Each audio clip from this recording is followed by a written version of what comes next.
Assalamualaikum, hai semua.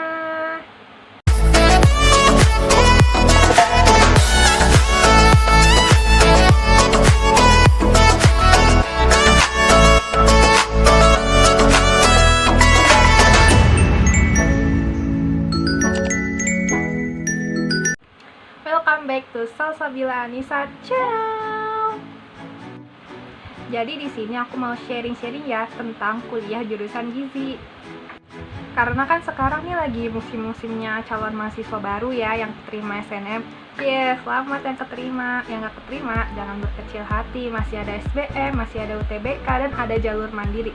Dan masih ada juga universitas swasta yang masih mau nerima kalian. Jadi jangan berkecil hati ya. BTW nih, aku aja itu kuliah di institusi swasta di Jawa Barat, di Cikarang khususnya. Aku ini kuliah kesehatan, jurusannya jurusan gizi. Jadi aku mau cerita sedikit ya. Waktu aku mau masuk kuliah jurusan gizi, aku itu nyari-nyari di artikel, di YouTube, tapi itu masih kayak minim gitu, masih kayak kurang puas lah kalau misalkan aku nyari, aku dapet tuh kayak, kok kayak kurang seret ya. Dan akhirnya pertanyaan-pertanyaan aku selama sebelum masuk kuliah tuh aku diemin dulu, aku pendem, sampai akhirnya pas aku masuk kuliah dan akhirnya terjawab sudah pertanyaan-pertanyaan aku, teman-teman. Maaf ya galai. Nah, mungkin di dalam video ini akan ada salah satu pertanyaan yang mungkin kalian pertanyakan tapi belum dapat jawabannya. Nah, ini menurut versi aku ya, yang nyata lah, yang udah aku jalanin. Oke, gini toh gitu. Oke, langsung aja ke videonya. Pertanyaan pertama yang paling aku pikirin banget itu adalah mata kuliahnya itu apa aja sih. Mungkin kalau ada yang bertanya seperti itu bisa kebantu kali ya sama jawaban dari aku pribadi. Jadi di semester 1 itu masih masa peralihan dari SMA ke kuliahan.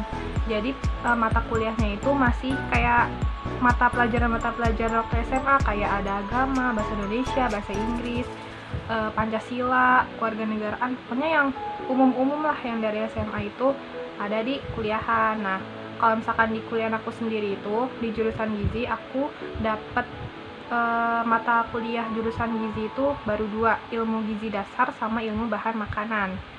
Nah, pas masuk ke semester 2, mata pelajaran yang masuk ke kuliah itu cuma 1 kalau di aku ya, yaitu MTK.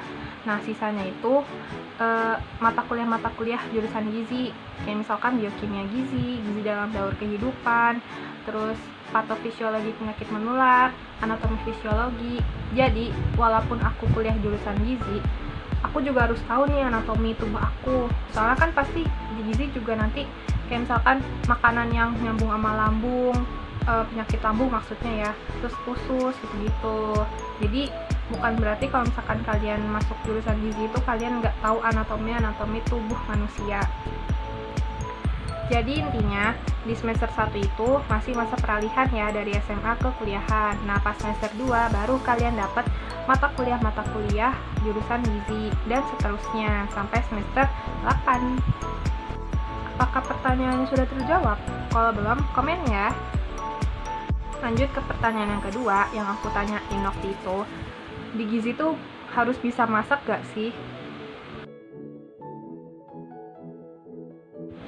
Dibilang harus bisa sih, ya enggak juga. Yang penting kalian bisa, enggak harus bisa. Yang penting kalian bisa. Seenggaknya kalian bisa motong-motong, bisa nyalin kompor, bisa ngoseng-ngoseng. Jangan kaku-kaku banget lah pokoknya.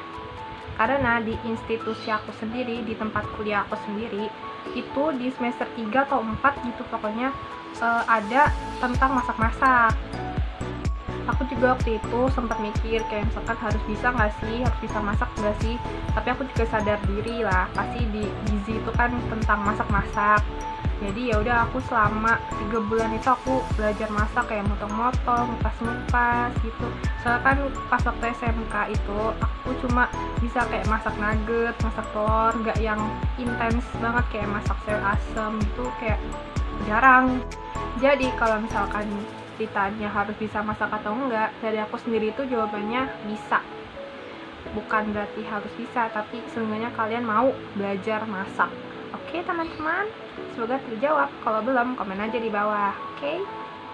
Tapi perlu diingat, gizi nggak selamanya tentang masak-masak. Ingat itu ya, nggak selamanya. Oke. Terus pertanyaan yang ketiga yang waktu itu aku tanyain, susah nggak sih kuliah jurusan gizi? Dan jawaban dari aku sendiri, dari pribadi aku sendiri selama aku 2 semester kuliah, jawabannya adalah enggak susah-susah amat, biasa aja.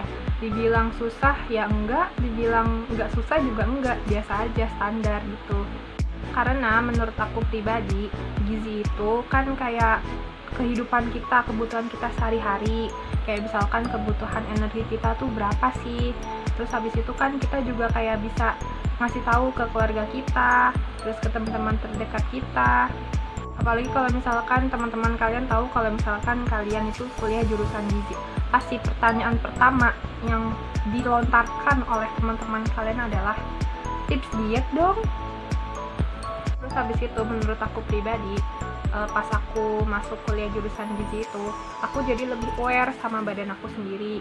Kayak misalkan, oh iya aku harus olahraga, makanan harus yang bersih, harus yang seimbang, harus yang nggak berlebihan gitu kan. Jadi kayak lebih sayang sama diri sendiri lah pas masuk kuliah jurusan gizi. Jadi intinya dari pertanyaan ini, kalau misalkan kalian mau belajar, pasti kalian bakalan bisa, bakalan gak ada pikiran enggak kok nggak susah gitu. Hapus aja pertanyaan kayak gitu mah, nggak penting sebenarnya, malah bikin ngedown. Tapi kalau misalkan kalian ada pertanyaan kayak gitu ya nggak apa-apa sih, aku juga pribadi kayak gitu ya, nama juga manusia kan ya, jadi wajar aja. Tapi semangat buat kalian semua. Oke. Terus pertanyaan terakhir dari diri aku sendiri waktu itu adalah, anak SMK bisa nggak sih kuliah? Karena jujur aja guys, aku itu dari SMK dan jurusannya itu adalah administrasi perkantoran. Coba bayangin dari administrasi perkantoran ke gizi, kan kayak nanti teman-teman gue anak IPA, anak tata boga, dan gue anak administrasi perkantoran. Wow. Tapi balik lagi ke pertanyaan yang sebelumnya, kalau misalkan kalian mau belajar, pasti kalian bisa. Karena kan semua orang tuh berhak belajar, semua orang itu berhak mendapatkan ilmu. Jadi nggak ada salahnya kan kalau misalkan anak SMK mau belajar lagi, toh juga nggak mandang lo anak SMK, gue anak SMA. Enggak sih, pasti kan semua orang itu berhak mendapatkan ilmu, siapapun berhak mendapatkan ilmu. Ini ada salah satu kata-kata yang aku suka dari Imam Syafi'i, yaitu, bila kau tak tahan perihnya belajar, maka kau harus menahan perihnya kebodohan. Nah itu kata-kata yang aku masukin ke dalam hati, biar kayak inget gitu. Jadi nggak semua orang nggak boleh belajar, semua orang harus belajar. Nggak ada kata nggak boleh, dan nggak ada kata nggak bisa. Semuanya pasti bisa, semuanya pasti boleh. Oke? Nah, itu dia pertanyaan-pertanyaan yang waktu aku sebelum kuliah aku pertanyakan. Dan semoga aja video ini tuh membantu buat kalian yang lagi nyari jawabannya yang nyata, yang udah dijalanin sama aku sendiri. Nanti kalau misalkan kalian masuk kuliah nih ya, pasti beda lagi deh itunya, jawabannya dari kalian pribadi pasti beda lagi. Jadi kalau misalkan kalian suka, alhamdulillah. Oke, segini dulu video aku hari ini. Semoga bermanfaat buat kalian, dan jangan lupa like, komen, dan subscribe, dan share ke teman-teman kalian, dan share juga ke media sosial yang kalian punya. See you on my next video. Bye bye.